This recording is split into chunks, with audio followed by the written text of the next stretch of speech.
Hello everyone, how's it going? Elliot here and welcome to the Retro Future. Today we're going to be taking a look at some very rare Nintendo 3DS's and DS Lites. This video has been sponsored by Otis, massive thank you to them. Otis is an investment app that allows you to buy and sell shares in culturally relevant pieces. Currently on Otis right now is a bunch of sealed NES games as well as Pokemon cards and more. Weekly drops include a mixture of contemporary art, collector's pieces and pop culture items. The idea of Otis is you buy shares in these items, and as the items appreciate in value, so does the value of your shares. They have full reports of each items and all of the terms and services lay out everything you need to know before investing. Be sure to read through those carefully. Sign up for Otis using the link in my description and get one free share when you fund your account.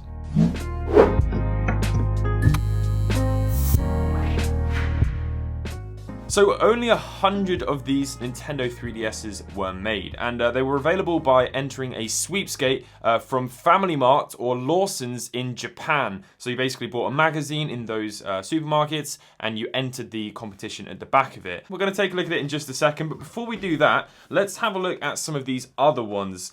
So this one right here is again another Japanese exclusive one that I had never ever heard of. This is called the Nintendo DS Lite Winning 11. Now Winning 11 is a football game. You can see it on the side there. Unfortunately, it doesn't have the game in it, but it's not going to be the most interesting thing in the world. It's just a football game. And this one is a rare DS, but it was one that you could just buy on a shop shelf. So far less rare than this.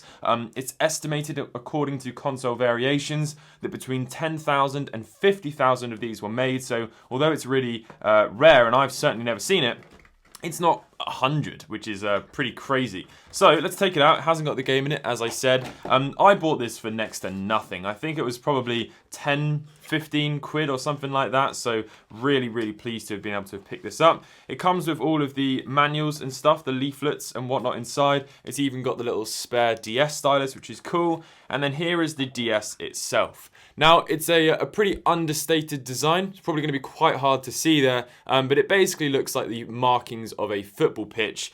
Maybe if someone was trying to explain the plan of attack. I don't know football. I have no idea what happens in football really, but it's just the pitch with a bunch of arrows and circles, and that is literally it. There is nothing else on here to suggest that it's anything else.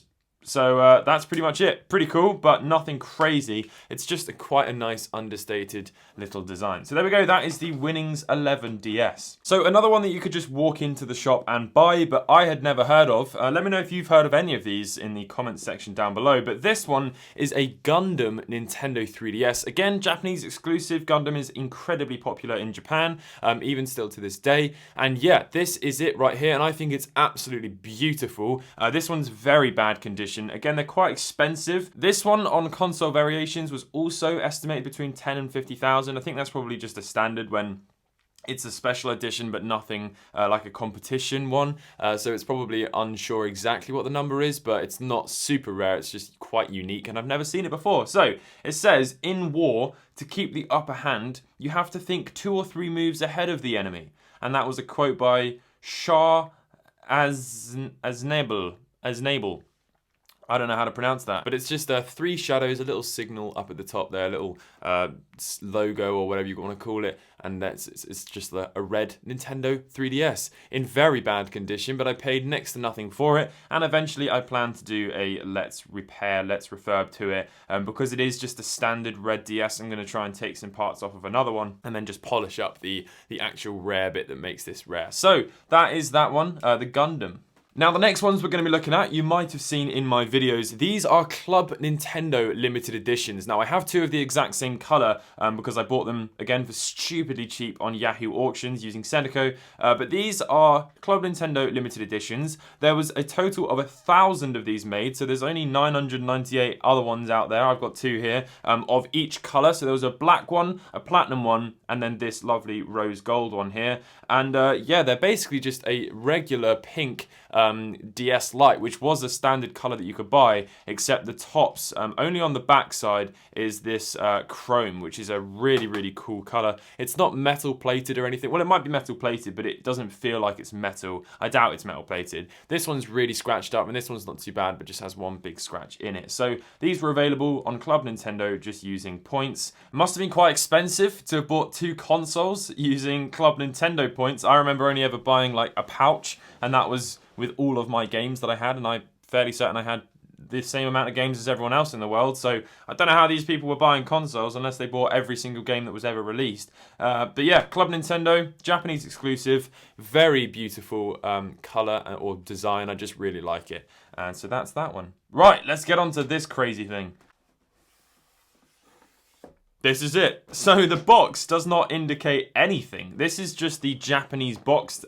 This was just how they arrived in Japan in this sort of design. In the UK, we had something a little bit sort of more rectangular and tall from memory. But this is it here, a black 3DS with nothing on the top of it, which I actually think makes this thing way cooler because it's less retail. Do you know what I mean? Like, because this was a competition, it was more exclusive, and so the fact that they didn't make a box for it, I think is sweet. Now, the only other piece of documentation in here that is exclusive to this competition prize, I don't actually have with my one. I bought this for, I think, about $100, which on Yahoo Auctions was very reasonable. These things on eBay are going for $300 or $400, £300 or £400, and unfortunately, the one piece of documentation that comes with it to explain what it is kind of is missing on mine. But I did find a picture of one, and it just sort of says congratulations on winning. So this is it right here. And well, the other things in here are just the dock, nothing special on that, and then the charger, again, nothing special on that. But yeah, let's take a look at the device itself, the 8 Ranger device. Now, what is 8 Ranger? Because I'd never heard of 8 Ranger before. Well, 8 Ranger is kind of like Power Rangers. It's a comedy fighter which was released in 2014, like an action fighting movie in Japan. Again, Japanese exclusive, like all of these other ones that we've looked at. And that is it. So it's 8 Ranger 2. It was the second movie. I'd never heard of the first one or the second one, but why would I? And just look at it. It's all black, and it is absolutely stunning. It's so damn cool. Because I'm fairly certain on the regular black DS, it didn't look like that. But I'll put a photo of that up on the screen. It might be wrong, but I just don't remember it being so jet black. I feel like there was some sort of a variation in the colours or some sort of a gradient that it had. Whereas this is just pitch black. There is not a single bit of gradient on any of it. It's just pure black. Very, very smart. And then you've got that gold on the front. And this is in exceptionally good condition, except for the spit marks that are on it, from me, I hope. Really cool. So it says 2014 in the bottom there. You've got some little design of some people. There's the 8 Ranger logo and 2 little sort of accents running down the side. I've never turned it on before. Don't even know if it works. I just put it on charge because it was completely flat. No game in the back of it or anything. Has it even been set up before? Well, actually, that's not going to be the easiest thing to tell because they might have just reset it. Yeah, either they've reset it or it's never been set up before, but we're not going to find anything on there. So yeah, really damn cool. I am very, very lucky to have it. I really, really like it. The fact that there was only 100 of them is ridiculous. I did try and find the magazine that you would use to enter the competition, but it was very difficult to find. I never found it. It's probably because it's in Japan. So that is going to wrap it up for this video. Let me know if you've heard of any of these in the comment section down below. I'm going to do some more of these because I really enjoy having a look at these rare, obscure DSs. Hopefully you've enjoyed it as well. I know it's a little bit different because we're not doing anything too action-packed, but it's just nice to sit back sometimes and take a look at some rare crap. So, hope you've all enjoyed. Thank you to Otis for sponsoring this video, and I'll catch you all in the next one. Goodbye.